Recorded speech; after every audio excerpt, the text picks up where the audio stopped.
आपण सर्व विद्यार्थी बिरोबाच्या मंदिरावर आलो तर बिरोबाच्या मंदिराची माहिती घेण्यासाठी आपल्या गावचे नागरिक सदाभाऊ सरपंच खंदारे हे सांगणार आहेत.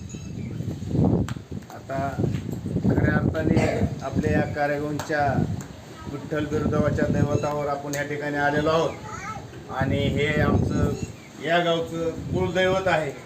जवळपास याला 100 ओलांडले असं हे दैवत आणि जागृत दैवत आहे. या मंदिरावर आपण सर्व विद्यार्थी घेऊन या कौशल्याच्या निमित्तानं या ठिकाणी आलेलो आहोत आणि जागृत दैवत आहे.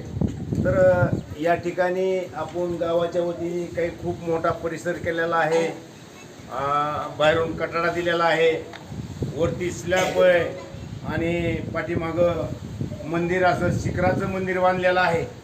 आणि खऱ्या अर्थाने ही आमची जन्मभूमी आहे कारेगावात आणि या जन्मभूमीमध्ये आम्ही यांना विठ्ठल बिरोबाच्या निमित्ताने या देवाला जागृत दैवत असं समजून या ठिकाणी आमचं गावचं वास्तव्य आहे. या ठिकाणी असं हे बरोबर आहे.